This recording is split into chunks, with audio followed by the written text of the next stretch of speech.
Hi guys, welcome to my official YouTube channel exam Satrang. देखिए, मेरा video का बनाने का जो पर्पज़ होता है वो हमेशा ये होता है कि आप लोगों को अगर पढ़ रहे हैं मेरे यूट्यूब चैनल से तो उसमें पेन उठाने की ज़रूरत ना पड़े, कॉपी उठाने की ज़रूरत ना पड़ी। इसका मेन रीज़न यही होता है कि जितने भी क्वेश्चन हम यहाँ पे लिखते हैं, क्वेश्चन लिख के सॉल्व करना, उसका पूरा पूरा फोकस इसी पे होता है। मान लीजिए ठंडी का समय है, अभी समय चल रहा है, तो आप अगर अपने रज़ाई में हैं वहाँ पे पढ़ना चाहते हैं रज़ाई के अंदर, तो वहाँ पे वो क्वेश्चन देखना किसी बुक से और उसके बाद फिर उसको सॉल्यूशन देखना कि कैसे कैसे हल होता है। तो ऐसी असुविधा ना झेलनी पड़े, जिसकी वजह से हम यहाँ पे क्वेश्चन एक साइड में नोट डाउन कर देते हैं और दूसरे साइड में उसका सॉल्यूशन देते हैं। इंपॉर्टेंट क्वेश्चन का ही संग्रह होता है। और यहाँ पे जो आज का क्वेश्चन सेट किया गया है ये भी इंपॉर्टेंट क्वेश्चन में आता है कि यदि x -5 -1 और फिर ये तीन प्रकार के हम लोग देख रहे हैं कि डिटरमिनेंट दिए गए हैं, सॉरी अवयव दिए गए हैं, पहला दूसरा तीसरा, और इज इक्वल टू 0 दिया गया है एक समीकरण के रूप में। तो x का मान ज्ञात कीजिए, कैसे कैसे हल करके हम लोग निकालेंगे। यहाँ पे इसका कैलकुलेशन करना है हम लोग को। तो पहले का दूसरे के साथ मल्टीप्लाई और दूसरे का जो भी रिजल्ट आता है उसके बाद में उसका अगले के साथ मल्टीप्लाई करके और एक समीकरण की तरह हम लोग को मिलेगा, यहाँ से हल करके हम लोग निकाल सकते हैं।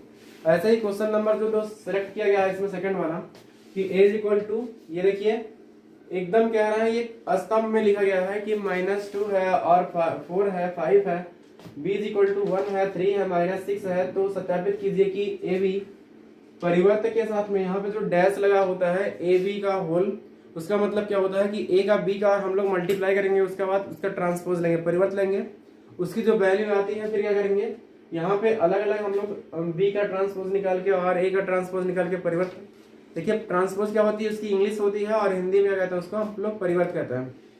तो ऐसे में बी का ट्रांसपोज लेके ए का ट्रांसपोज लेके बी में ए का मल्टीप्लाई जब करते हैं तो क्या वो value A B transpose is equal to B transpose into A transpose के इक्वल होता है कि नहीं होता है।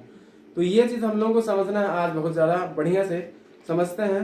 देखिए हम चाहते हैं कि आप लोगों को अच्छा से अच्छा वीडियो बना के यहाँ से दें ताकि कोई भी दिक्कत ना हो कभी किसी को पढ़ने पढ़ाने में। यहाँ पे जो भी आप लोग पढ़ते हैं, अगर कोई भी पढ़ता है वो चाहे किसी भी एज का हो, उससे मतलब नहीं है। अगर यहाँ समझ रहे हैं आप इंटरमीडिएट का मैथमेटिक्स तो वो समझ में आना चाहिए। हाँ, इतना तो हमें जरूर कष्ट है उस बात का, बार बार हम सोचते हैं कि हमने उसका बेसिक फंडामेंटल नहीं बता पाए हैं, तो उस चीज के लिए हम अभी खुद बहुत परेशान रहते हैं क्यों नहीं बता पाए, इतना समय नहीं मिल पाता है।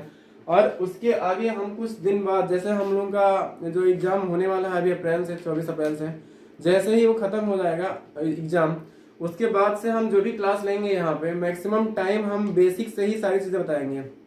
तो अभी फोकस हमारा क्या है कि हम जैसे मैक्सिमम जितने भी बच्चों को पढ़ा रहे हैं, ऑफलाइन क्लास ले रहे हैं, तो फंडामेंटल तो पूरा बेसिक बताते ही चलते हैं।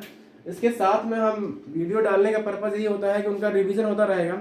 और जो बच्चे कहीं भी किसी भी विद्यालय से पढ़े हुए हैं या पढ़ रहे हैं तो वो उनका एक बार पढ़ चुके होंगे, ये तो मुझे पूरी यकीन के साथ कह सकते हैं कि कहीं ना कहीं किसी न किसी विद्यालय में पढ़े होंगे या कोचिंग में पढ़े होंगे। ऑफलाइन आप लोग अगर यूट्यूब चैनल के माध्यम से हल करना चाहते हैं तो सिर्फ और सिर्फ उसका मतलब यही है कि वहां से किसी भी क्वेश्चन का सोल्यूशन आराम से आप देख सके कि कैसे कैसे हल हो रहा है। अगर वो चीज एक बार भूल रही है तो वो रिवीजन हो जाता है उसके लिए बढ़िया से। तो यहाँ पे हम आप लोगों को बताएंगे कि पहला क्वेश्चन हल कैसे करना है। सोल्यूशन पहले का हम लोग हल करते हैं। क्वेश्चन नंबर फर्स्ट, देखिए यहाँ पे हम लिख देंगे सोल्यूशन फर्स्ट। और देखिए यहाँ पे मैट्रिक्स का गुणा करने का जो नियम है वो हमने बता दिया है आप लोगों को, बहुत आसानी से अच्छे ढंग से बताया है कि कैसे कैसे होता है। यहाँ पे जो क्वेश्चन दिया गया है वो दिया गया है x, फिर दिया गया है -5, ये पंक्ति में दिया गया है -1 और इसके साथ में है 102, सॉरी 1 है 102 और यहाँ पे है 0, 21 और 203, ये चीज दिया गया। और इसके साथ में एक अवयव और भी लिखा है बगल में, ये x दिया गया है, 4 दिया गया है, 1 दिया गया है, x 4 1 इक्वल टू कितना लिख दिया गया है 0। यहाँ से हम लोगों को इसको सॉल्व करके x की वैल्यू निकालनी है, फाइंड करनी है कि x का मान कितना आएगा। तो देखिए कैसे कैसे हम लोग करते हैं, इसमें कोई दिक्कत नहीं होती है, आप किसी भी क्रम से कर सकते हैं। चाहे आप राइट हैंड साइड से इन दोनों अवयवों का मल्टीप्लाई करके उसके बाद जो वैल्यू आती है फिर इसका पहले अवयव में गुणा करके निकाल सकते हैं कि इसका मान कितना होगा। या तो हम लोग एक सीरियल चलते हैं, अगर कि इसका यहाँ पे वैल्यू का जो भी है मल्टीप्लाई आता है लिख लेंगे, उसके बाद फिर लास्ट में फाइनल इससे मल्टीप्लाई कर देंगे। तो ये सारी चीजें तो प्रोसेस के थ्रू है, चाहे आप इधर से कीजिए चाहे इधर से कीजिए, वैल्यू में कोई फर्क नहीं आने वाला है। यहाँ देखिए क्या होगा, इस चीज का विशेष ध्यान देना होता है कि क्या ये गुणा करने लायक है, अर्थात इसका मल्टीप्लीकेशन संभव है कि नहीं है, इस चीज पे ध्यान देना होता है। तो यहाँ पे देखिए पंक्ति 1 है और यहाँ पर स्तंभ 3 है, लेकिन क्या है कि यहाँ पे जो एक पंक्ति है मतलब यहाँ पे 3 स्तंभ है और यहाँ पे क्या कह रहा है 3 पंक्तियां दिख रहा है हम लोग को। ऐसे हम लिख दे रहे हैं कि यहाँ पे C1 है, पहला स्तंभ, दूसरा स्तंभ और तीसरा स्तंभ, ठीक है, इसको हम लोग कॉलम बोलते हैं। और यहाँ पे क्या है कि पहली पंक्ति है मतलब 3 पंक्तियां R1 R2 करके और R3 करके, ठीक है, R2 और R3। तो मल्टीप्लिकेशन का जो रूल होता है हमने बताया है आप लोगों को कि पहली बार एक पंक्ति उठाते हैं और बारी बारी से दूसरे अवयव के हम लोग कॉलम में करते रहते हैं और लिखते चले जाते हैं। सबसे पहले A1 के पोजीशन पे A1 2 के और A1 3 के, फिर जो भी आता है हम लोग ऐसे लिख देते हैं। यहाँ पे ध्यान देने वाली बात यह है कि जैसे ही हम लोग पहली पंक्ति उठा के पहले स्तंभ में मल्टीप्लाई करेंगे तो वो सीधी एक संख्या बन जाएगी और हमको लगता है कि 8 2 1 के पोजीशन पे कुछ आने वाला नहीं है यहाँ पे। तो क्या करते हैं, x का मल्टीप्लाई 1 से तो ये x हो जाएगा, -5 का 0 से तो क्या हो जाएगा कि प्लस के साथ 0 लिख देंगे तो 5 का मल्टीप्लाई 0 से 0 ही आएगा, -1 का मल्टीप्लाई 2 से तो कितना हो जाएगा -2। इस प्रकार से इतना हो जाएगा। देखिए इसको हम थोड़ा छोटा कर देते हैं कि इतना ज्यादा बड़ा आने वाला नहीं है। और फिर अगले हमको स्तंभ में मल्टीप्लाई करना है इसका, तो x का 0 से मल्टीप्लाई तो 0 हो जाएगा और फिर -5 का 2 से तो ये माइनस के साथ 10 हो जाएगा और -1 का 0 से तो ये प्लस के साथ हम 0 लिख सकते हैं इसको। और अगले स्टेप में क्या करते हैं, x का 2 से मल्टीप्लाई तो ये हो जाएगा 2x, -5 का 1 से तो ये -5 हो जाएगा और -1 का 3 से तो ये कितना हो जाएगा -3। अब ये हो गया। अब ये पहला जो हम लोग का अवयव है, दूसरा अवयव है, उसका काम खत्म हो गया मल्टीप्लाई करके। और यहाँ पे जो तीसरा है x4 1 उसको हम लोग लिख देते हैं =0। इसको थोड़ा सा और सॉल्व कर देते हैं कैसे कैसे क्या आएगा। तो x -2 हो जाएगा यहाँ पे A1 1 के पोजीशन पे और यहाँ पे -10 आ जाएगा और यहाँ पे कितना आएगा 2x के साथ में देखिए 5 और 3 क्या हो जाएगा 8 हो जाएगा, जुड़ जाएगा 8 हो जाएगा और यहाँ से हम लोग को मिल जाएगा x4 और 1 =0। देखिए यहाँ पे अगर आप जल्दबाजी करते हैं तो गलती होने का चांस होता है, लेकिन अगर आप थोड़ा सावधानी बरतते हैं तो गलत नहीं होगा। ऐसा कुछ इतना ज्यादा होता नहीं है गलत होने का चांस, लेकिन अब जल्दबाजी में तो छोटे छोटे क्वेश्चन भी गलत हो सकते हैं। अब यहाँ पे हम लोगों को मल्टीप्लाई करना है किससे, x -2 का x से और फिर -10 का 4 से और 2x -8 का 1 से करना है =0 कर देना है यहाँ से। तो क्या हो जाएगा, x के साथ में आएगा x + 2, ऐसे हम लिख दे रहे हैं सीधा सीधा। तो ये चीज हो जाएगा x के साथ में x + 2 और -10 का 4 से हो जाएगा तो -40 हो जाएगा और 2x का -8 से होगा। ये देखिए इसमें क्या है कि जहां पे माइनस है इसके साथ में माइनस प्लस हम लोग करते चलते हैं, क्योंकि एक ही सीधी सीधी संख्या आने वाली है और कुछ नहीं होगा।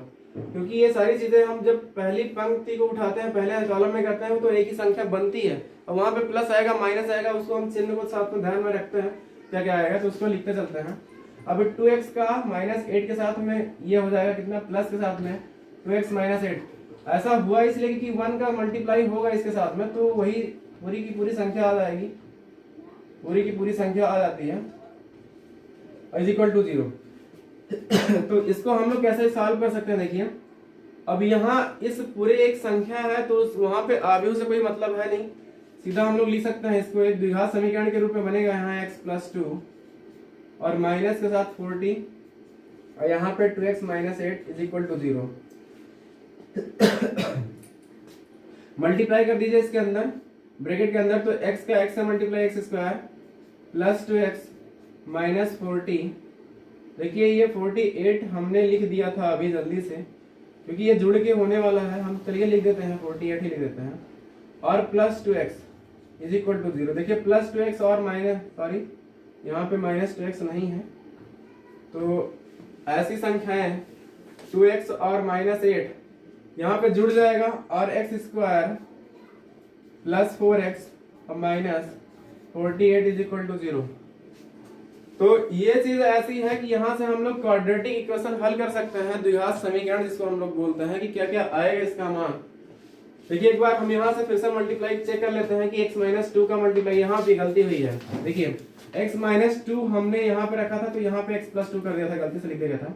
ये x माइनस टू है तो ये माइनस में आ जाएगा, वही चीज देख रहे थे कि ये 2x माइनस में, और यहाँ पे एक बार माइनस 48 और plus 2x is equal to 0। ये माइनस में प्लस में 2x कैंसिल आउट हो जाएंगे और x square minus 48 is equal to 0। अब यहां से क्या मिल सकता है हम लोगों को कि x square is equal to 48। अब क्या करना है कि x का मान निकालने के लिए दोनों पक्षों का वर्गमूल लेते हैं तो x बराबर क्या मिल जाएगा, प्लस माइनस के साथ रूट में 48। अगर फैक्टर कर देते हैं इसका तो प्लस माइनस ये हो जाएगा 4 इंटू 12। तो ऐसे भी कर सकते हैं इसको, प्लस माइनस के साथ में 4 इंटू 4 और इंटू 3। तो यहाँ से हम लोग प्लस माइनस के साथ 4 बाहर कर सकते हैं और रूट में 3 लिख सकते हैं और ये आंसर हम लोग का हो जाएगा। देखिए सावधानी बरतनी है कि माइनस प्लस में क्या कहाँ से हो रहा है कहाँ से नहीं हो रहा है, और किस संख्या का किस संख्या से हमें गुणा करना है, कौन सा पोजीशन किसका है, और पंक्ति उठाते हैं तो किस कॉलम में करते हैं, बारी बारी से फर्स्ट सेकंड और थर्ड में। तो इस प्रकार से क्वेश्चन नंबर 1 हम लोग का हल हो गया। और क्वेश्चन नंबर 2 देखते हैं इसमें क्या है। क्वेश्चन नंबर जो 2 है वो है कि यदि a is equal to minus 2 4 5 b is equal to 1 3 minus 6 है तो ये क्वेश्चन थोड़ा अच्छा है। ऐसे क्वेश्चन आएंगे तो 100% में कह सकता हूँ, गारंटी के साथ दावे के साथ कह सकता हूँ कि ऐसे क्वेश्चन आप लोगों को बोर्ड में देखने को मिलेंगे। क्वेश्चन ऐसे क्वेश्चन तो बिल्कुल आएंगे। हो सकता है कि ये डिटरमिनेंट जो ये अवयव है वो चेंज हो जाए, लेकिन ये क्वेश्चन ए बी परिवर्त इज इक्वल टू बी परिवर्त फिर ए परिवर्त इनटू करके आ रहा है। तो ऐसे क्वेश्चन देखने को एग्जाम में जरूर मिलेंगे आप लोगों को। चलिए क्वेश्चन हम लोग हल करते रहते हैं और ये क्वेश्चन नंबर 2 सॉल्व करते हैं कि कैसे कैसे क्या हो रहा है। इसमें ज्यादा कुछ नहीं है, बस ये है कि आप लोगों को कंटिन्यू मेहनत करना है कि अगर आप लोग पढ़ना चाहते हैं, अभी एग्जाम अच्छे से देना चाहते हैं तो कंटिन्यू मेहनत करते रहिए और उन चीजों से दूर रहिए जो अभी आप लोगों के लिए इम्पोर्टेंट नहीं है। वो कुछ भी हो आप लोग समझ सकते हैं उस चीज को। जो चीज इम्पोर्टेंट नहीं है, अभी हम लोग का एग्जाम है, एग्जाम देना है, सीधा सीधा फोकस कीजिए। और किसी भी चीज पे जो अनर्गल चीजें हैं, जैसे कभी कभी क्या होता है कि कुछ बच्चों के घर वाले पेरेंट्स जो होते हैं थोड़ा काम ज्यादा वर्क दे देते हैं कि ये करना है घर का, वो काम करना है ऐसा, तो उन लोगों को थोड़ा समझा दीजिए कि पापा मम्मी ऐसा है कि हमको थोड़ा टाइम दीजिए अभी पढ़ने के लिए। और सब्जेक्ट भी ऐसे लिए हैं हमने कि तो थोड़ा मेहनत करेंगे तभी हो पाएगा, नहीं मेहनत करेंगे तो रिजल्ट बेकार हो सकता है। उसके लिए आप भी नाराज होंगे और हमारा तो जो जा ही रहा है, मतलब नंबर नहीं मिलेगा या आपके विद्यालय वाले थोड़ा खुश नहीं रहेंगे आपसे अच्छे से। तो पेरेंट्स को भी आप समझा सकते हैं, आप उतने बड़े हो गए हैं, इंटरमीडिएट में पढ़ रहे हैं कि हाँ ज़्यादा अगर लोड पड़ रहा है आप लोगों के ऊपर तो वो चीज़ थोड़ा क्या है कि आपस में सामंजस्य बैठा के दूर कर सकते हैं। दूसरी चीज़ जो खुद की प्रॉब्लम है, पर्सनल जो प्रॉब्लम होती है, वो चीज़ हम बोलना नहीं चाह रहे हैं। वो चीज़ समझिए कि ऐसी चीज़ों को तो अभी बिल्कुल भी दूर रखना है हम लोगों को। ऐसा कुछ भी नहीं करना है कि डिस्टर्बेंस हो जिससे, ठीक है। अभी क्वेश्चन नंबर 2 हम लोग सॉल्व करते हैं। यहाँ यह दिया गया है कि a बराबर इतना दिया गया है। देखिए इंग्लिश में भी क्वेश्चन पूछते हैं ऐसे, तो इंग्लिश में कोई मतलब नहीं है, हिंदी मीडियम हम लोग पढ़ रहे हैं तो यहाँ से क्वेश्चन लिख देता है कि a का जो मान दिया गया है वो -2 दिया गया है, 4 दिया गया है, 5 दिया गया है और b इज इक्वल टू दिया गया है 1 3 -6 है। तो कह रहा है ए बी का परिवर्त। अब पहले ए बी का परिवर्त लेना क्या है, ए बी निकालना है, उसका परिवर्त निकालना है। ए बी पहले निकालेंगे, फाइंड करेंगे। इसका मतलब क्या हुआ कि ए का मल्टीप्लाई जो भी मैट्रिक्स दिया गया ए का, उसका मल्टीप्लाई होगा बी वाले मैट्रिक्स से और उसका जो भी मान आएगा वो हम लोग लिख लेंगे। उसके बाद परिवर्त का मतलब क्या होता है यार, परिवर्त का सीधा सीधा मतलब समझिए कि ये क्या लिखा है। ये देखिए ये ऐसे लिखा है ना, ऐसे हम समझ सकते हैं कि खड़ा खड़ा लिखा है, उसको बेड़ बेड़ कर देना है। सीधा समझो एकदम हिंदी भाषा में, क्या खड़ा खड़ा लिखा है बेड़ बेड़ कर देना है, बेड़ बेड़ लिखा है खड़ा खड़ा कर देना है। ये तो परिवर्त होता है सीधा सीधा। अगर ए का निकालना है बी का निकालना है तो इतना तो समझ गए होंगे ना। हमने क्या कहा कि ये खड़ा खड़ा लिखा है तो बेड़ बेड़ कर दो, ये बेड़ बेड़ लिखा है तो खड़ा खड़ा कर दो, परिवर्त हो गया और कुछ नहीं करना है उसमें। लेकिन अब इसमें अगर हम इसकी भाषा बोले मैथमेटिक्स की, तो क्या होता है कि जो कॉलम में लिखा है उसको पंक्ति में कर दो, जो पंक्ति में लिखा है उसको कॉलम में कर दो, बस इतना चीज होता है। तो यहां से हम लोग इसको लिख के हल करते हैं कि -2 4 5 और फिर यहां से इंटू करके लिख देते हैं 1 3 और -6। अब देखिए यहाँ पर अगर हम लोग देखें ध्यान से तो पहली पंक्ति है, दूसरी पंक्ति है, तीसरी पंक्ति है, यहाँ पे एक स्तंभ है, दो स्तंभ है और तीन स्तंभ है। तो ए और बी का जो मल्टीप्लाई आएगा वो कितना आएगा, 2 का 1 से मल्टीप्लाई, ऐसे ही होगा। तो इसमें तो और भी कोई संख्याएं है नहीं कॉलम में कि मतलब एक कॉलम हो, 2 कॉलम हो, 3 कॉलम हो, सिर्फ एक ही है, सिंपल सिंपल। तो -2 का 1 से मल्टीप्लाई करके हम लोग यहाँ लिख देंगे। तो -2 का कितना हो जाएगा, 1 से -2। उसके बाद क्या करेंगे, -2 का तो हो गया और फिर कह रहे हैं -2 का 3 से, तो ये -2 × 3 और फिर अगले स्टेप में -2 का 6 से, तो -2 × -6 हो जाएगा। और ऐसे ही 4 का भी बारी बारी कर देना है। तो 4 का 1 से 4, फिर 4 का 3 से, देखिए हम थोड़ा डायरेक्ट लिख रहे हैं। 4 का 3 से 12 मल्टीप्लाई होगा, 4 का 6 से, माइनस के साथ 24 हो जाएगा। ऐसे ही 5 का करेंगे 1 से, तो 5 हो जाएगा, 15 हो जाएगा और ये -30 हो जाएगा। मैंने पहली पंक्ति में नहीं लिखा है सॉल्व करके, तो उसको सॉल्व कर देते हैं। 3 गुना 6 हो जाएगा और यहाँ से माइनस माइनस प्लस हो जाएगा 12, 6 का 2 से मल्टीप्लाई और यहाँ फिर क्या हो गया, 4 हो गया, 12 हो गया और -24 हो गया, 5 हो गया, 15 हो गया और -30 हो गया। ठीक है ना। अब बहुत ध्यान से देखना, ये क्या बन गया, 3x3 का एक अवयव बन गया। 3x3 का मतलब क्या होता है कि पहले 3 का मतलब होता है r और दूसरे 3 का मतलब होता है क्या, c। हम यहाँ पे लिख दे रहे हैं, ये r और c डिनोट करता है। 3x3 का मतलब पहला होता है r और दूसरा क्या होता है c। अब हमें क्या निकालना है, देखिए अब हमें निकालना है इसका परिवर्त, मतलब ab' निकालना है। तो यहाँ से हम लोग लिखते हैं ab'। अब हमने क्या कहा उसको ध्यान से समझिए कि जो खड़ा खड़ा लिखा है उसको बेड़ में कर दो, जो बेड़ में लिखा है उसको खड़ा खड़ा कर दो। ठीक है ना, एकदम सिंपल तरीका। ऐसे भी मैट्रिक्स की भाषा यही है कि जो पंक्ति में लिखा है उसको कॉलम में कर दो, जो कॉलम में लिखा है उसको पंक्ति में कर दो, उठा के इधर कर दो। तो ये -2 माइनस से 12 हम इधर लिख देते हैं, -2 माइनस से और 12, फिर 4 12 24 लिखा है तो ऐसे कर दो, 4 12 -24 और ये फिर हो जाएगा 5 और ये 15 और ये -30। ठीक, तो इस प्रकार से ए बी का ट्रांसपोज जो हम लोग निकाले हैं वो हम लोग का मान निकल गया है करेक्ट। और ऐसा ही हम लोग को निकालना है कि पहले तो हम लोग को क्या करना है कि बी का ट्रांसपोज लेना है, ए का ट्रांसपोज लेना है। तो बी का ट्रांसपोज ए का ट्रांसपोज लेने के बाद क्या करना है, हम लोग को मल्टीप्लाई कर देना है और देखते हैं कि इसके बराबर आता है कि नहीं आता है, बस इतना चीज करना है। देखिए हम थोड़ा इधर लिख दे रहे हैं, इसको समीकरण एक मान के छोड़ दीजिए, जहां भी जगह मिलती है हम लोग कर देते हैं, यहाँ पे छोड़ दे रहे हैं। तो यहाँ पे हम थोड़ा हल कर देते हैं कि कैसे कैसे निकाला जाएगा। तो एक ए का ट्रांसपोज अगर लेते हैं हम लोग तो क्या मिल जाएगा, ये 2 हो जाएगा माइनस के साथ, -2 4 और 5 हो जाएगा। और अगर यहाँ से बी ट्रांसपोज निकालते हैं तो क्या हो जाएगा, 1 3 और -6। देखिए हमने क्या कहा, जो खड़ा खड़ा लिखा है उसको बेड़ बेड़ में कर दीजिए, बेड़ बेड़ लिखा है उसको खड़ा खड़ा कर दीजिए। तो ये ट्रांसपोज होता है ऐसे। अब हमें क्या करना है, यहाँ से देखिए b' a', इसका मतलब b transpose into a transpose निकालना है। तो इसके पहले हम लोग क्या कर देते हैं, b ट्रांसपोज लिखते हैं इंटू a ट्रांसपोज लिखते हैं। तो सबसे पहले मान कौन से रखेंगे, b वाला। तो यहाँ से आ जाएगा 1 3 6 और फिर इंटू आएगा, कितना आएगा, -2 के साथ आएगा 4 आएगा और 5 आएगा। तो हम लोग को क्या करना है कि बारी बारी से हम लोग को लिख देना है जैसे भी होता है। तो 1 का सबसे पहले क्या करेंगे हम लोग, 1 का 2 से मल्टीप्लाई करेंगे, जैसे हमने अभी यहाँ पे किया है ना।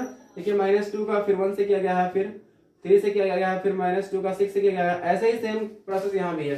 तो 1 का -2 से करना है तो -2 आएगा, 1 का 4 से करना है तो ये 4 आएगा, 1 का 5 से करना है तो 5 आएगा।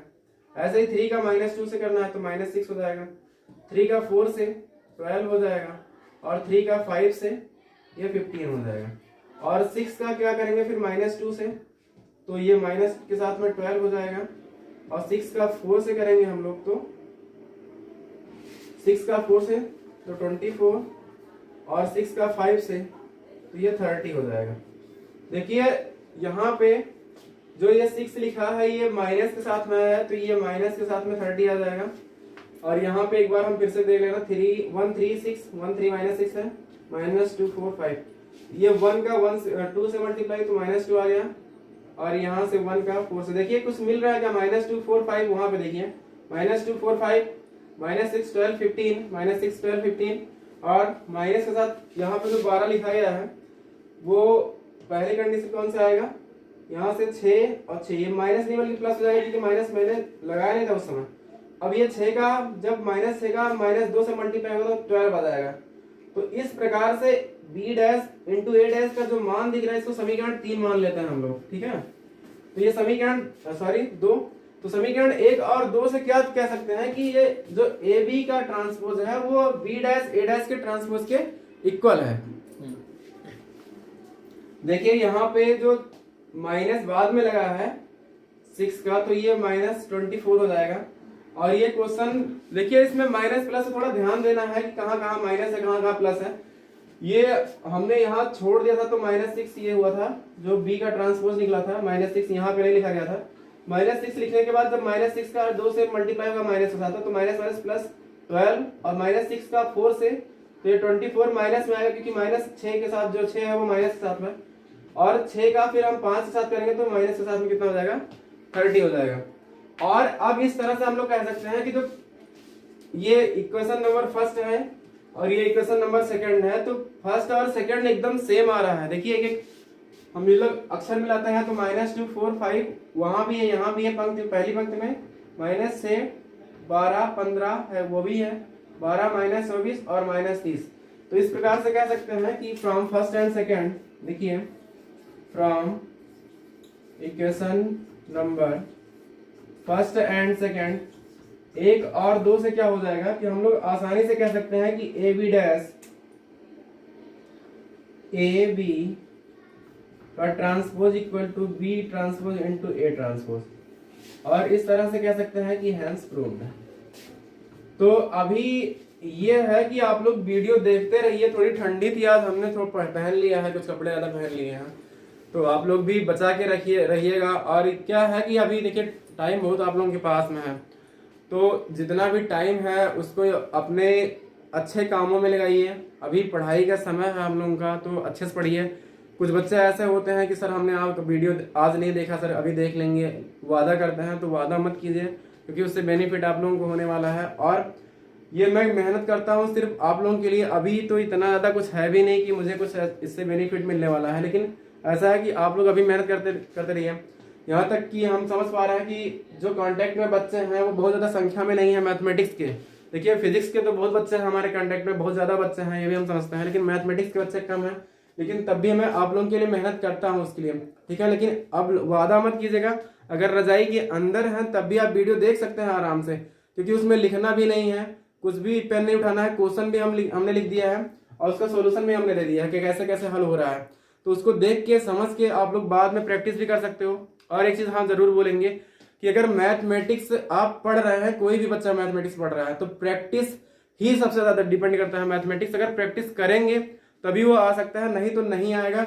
और अगर आपने हल कर लिया, आपको आता भी है, प्रैक्टिस छूट जाएगी तो फिर नहीं आएगा मैथमेटिक्स। मतलब ये है कि लगातार प्रैक्टिस मांगता है और ज्यादा से ज्यादा प्रैक्टिस कीजिए तभी आ सकता है। तो आज का वीडियो यहीं तक, बहुत बहुत धन्यवाद।